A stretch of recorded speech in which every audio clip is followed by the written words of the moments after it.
Salut. Bonjour, bonsoir. Alors présente-toi.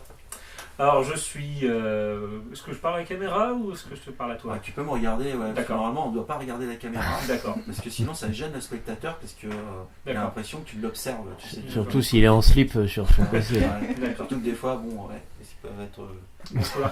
Allez, on l'a. On continue. Bon.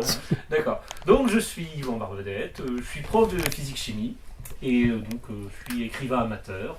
J'aime beaucoup ça, j'aime beaucoup écrire un petit peu sur Internet notamment. Voilà. Alors c'est ta première publication? Oui, c'est ma première publication. Avant, j'avais jamais voulu vraiment me lancer dans des choses un peu plus sérieuses. Je voulais écrire pour le plaisir, mais en fait, on peut aussi écrire pour le plaisir et publier des nouvelles quand même. Alors ta nouvelle s'appelle Pandore déconnecté. Oui. Est-ce que tu peux nous en parler un petit peu? Alors, Pandore déconnecté, ça se passe dans un monde futuriste, un futur très lointain. On ne sait même pas trop comment ça se situe.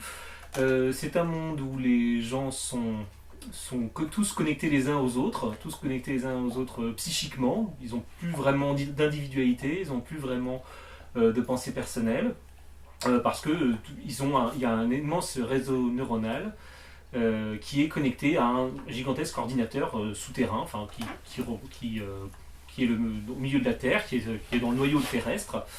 Donc c'est dans ce monde-là, et dans ce monde-là, on apprend dans la nouvelle que ils doivent, à l'âge à peu près de 22 ans, ils doivent faire un rite d'initiation pour passer à l'âge adulte et devenir éternel, devenir immortel.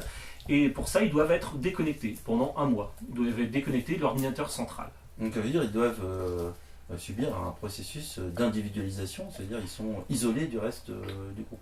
C'est ça, exactement. En fait, le but qu'ils avouent, c'est d'essayer de pouvoir faire des recherches par eux-mêmes, d'avoir leur propre esprit critique, déconnecté de tout le monde, tout le reste du monde.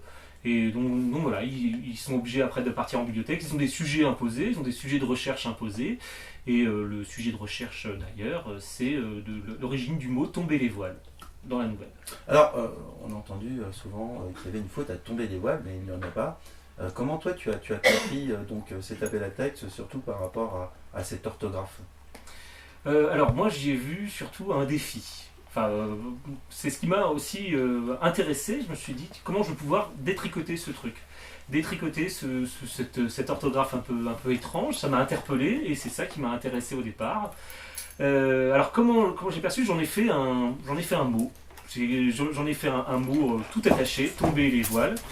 Et j'en ai fait une sorte de mot complètement, oui. Alors, comment tu t'appelles?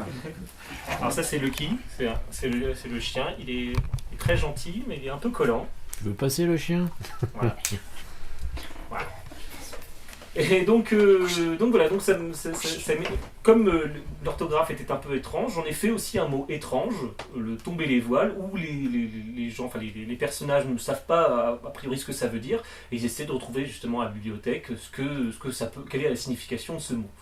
Sachant que c'est un mot qui est en français, dans le texte en français. Eux, ils ne parlent pas le français, ils parlent une langue très futuriste qu'on appelle le séraphin.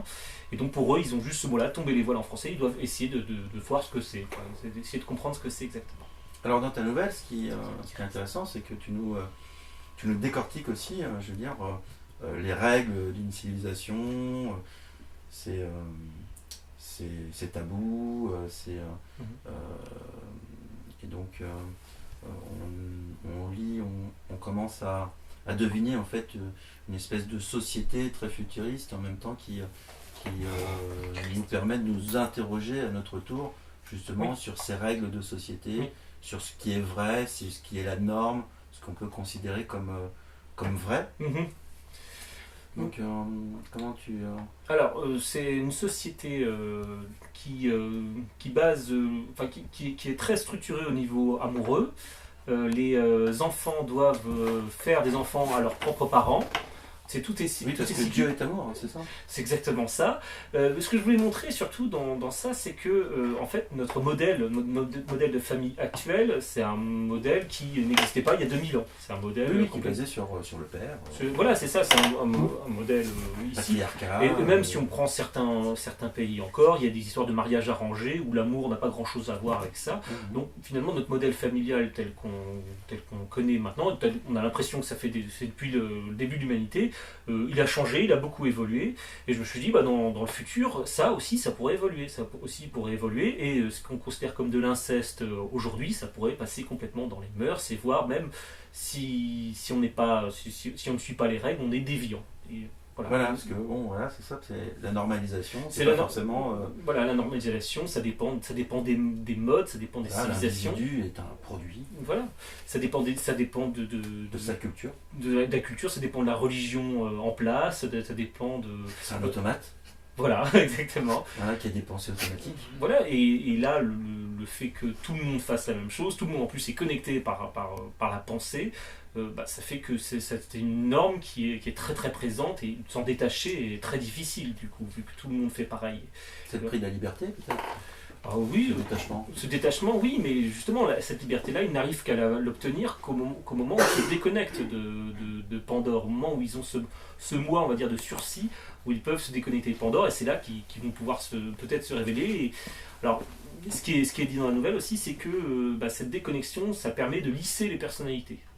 C'est ce qui est dit, donc ça permet de déviant, parce que le personnage principal, le héros de l'histoire, est un déviant, il est amoureux d'une autre fille, et non pas de sa maman, c'est pas bien. Ça, c'est pas bien de ne pas être amoureux de sa maman. Et il essaie de se décrocher de sa mère. Il sent une certaine attirance quand même, parce que c'est quand même un produit de la culture lui-même, de la culture de l'époque. Mais bon, il y a une fille sur laquelle il a flashé, et en soi, c'est pas évident. Et sa mère lui dit, c'est bien gentil tout ça, mais la déconnexion, tu vas voir, ça va te lisser. Ça va te lisser complètement. Et ça te crée ce manque. Oui, c'est ça crée le manque, il se sent complètement un peu perdu dans ce monde sans artifice, sans Pandore, et il se raccroche un peu à sa maman, sa propre maman, qui est un point d'attache, et donc il va petit à petit peut-être s'en rapprocher un peu trop, alors qu'il voulait être déviant à ce moment-là. Bon, j'espère. Ne révèle pas tout, hein, non. Parce que voilà, il faut oui, que le lecteur puisse lire cette nouvelle. Et quelles sont tes influences littéraires tout à l'heure, là, tu avais un livre dans tes mains. Alors, oui, j'étais en train de lire la saga Vorkosigan de Lois McMaster Bujold. C'est une écrivaine américaine qui a eu 3-4 fois le prix Hugo pour la même série, je crois, donc c'est impressionnant. Mais là, c'est pas ce qui m'a le plus influencé. Ce qui m'a le plus influencé, c'est Arthur C. Clarke. Arthur C. Clarke, c'est ces univers-là où il est beaucoup dans le transhumanisme aussi, il est beaucoup dans des sociétés un peu utopiques, notamment je pense à La Cité et les Astres. C'est un des romans, et ça parle d'une société utopique au départ. Alors avec des personnages, les humains ont complètement évolué, ils ont perdu leurs dents, ils ont perdu leurs ongles, parce que ça ne leur sert plus à rien, et ils sont aussi virtuellement immortels, en fait ils renaissent les uns par les autres, et c'est ça un peu qui m'a influencé, ce côté-là. Quand je vois que tu as une bibliothèque très fournie, donc de la BD, ouais. Du manga, des romans. De la BD européenne, du roman de science-fiction, il y a un peu de romans plus classiques mais un peu moins, de la BD américaine, enfin du comics, voilà, je vais sur tous les tableaux, on va dire. Voilà. Du jeu de rôle, tu fais un peu de jeu de rôle aussi? Non, je fais pas de jeu de rôle, je fais beaucoup de jeux de société, des petits jeux de société, mais je fais pas de jeu de rôle, non, je me suis jamais lancé là-dedans. Alors si, j'ai fait des jeux de rôle sur internet. En forum d'écriture, c'est un format de jeu de rôle où on est avec d'autres personnes sur internet qu'on ne connaît pas a priori, et chacun joue un personnage dans un univers. Alors, par exemple, le dernier forum sur lequel j'étais, c'était dans l'univers X-Men, mais loin dans le futur. Les X-Men qu'on connaît habituellement sont morts, hein. Donc c'est une histoire toujours de mutants, c'est toujours la lutte des mutants contre les humains, et on joue un personnage mutant ou humain, comme ça. Et chaque personne qui est sur ce forum-là joue un propre personnage, et on interagit les uns les autres en écrivant des histoires, à la manière d'un cadavre exquis. D'accord, très bien. Et donc, si tu gagnes la première saison Oui. 2018. La forme que prendra la nouvelle, cet univers, ça sera un roman, Ce sera un roman. J'ai déjà l'idée un peu en tête de continuer l'histoire, enfin reprendre le début de l'histoire, développer un peu plus le début de l'histoire, et partir sur un roman avec trois points de vue, on va dire. Donc le héros, celui de la nouvelle, et puis ses deux amis, donc notamment la fille. C'est 3 points de vue différents parce que eux-mêmes, j'ai pas eu vraiment le temps de développer ça dans la nouvelle, mais eux-mêmes ont tous les trois une vision différente de la société et vont voir les choses différemment. Un point de vue différent, c'est bien ça. sûr, puisqu'ils sont uniques. C'est ça, ils sont Donc, uniques. ce point de vue est unique finalement. Et ils ont, même s'ils sont semblables. Et ils ont des avis tous les trois très tranchés en fait sur le système, sur la société. D'accord. Il y en a qui acceptent, d'autres qui hésitent. Et, voilà. Ok, bah merci Yvan. Et merci puis c'est Pandore déconnecté. Voilà. C'est Tomber les voiles et c'est bientôt. Et à vos lectures. Oui. Bon courage.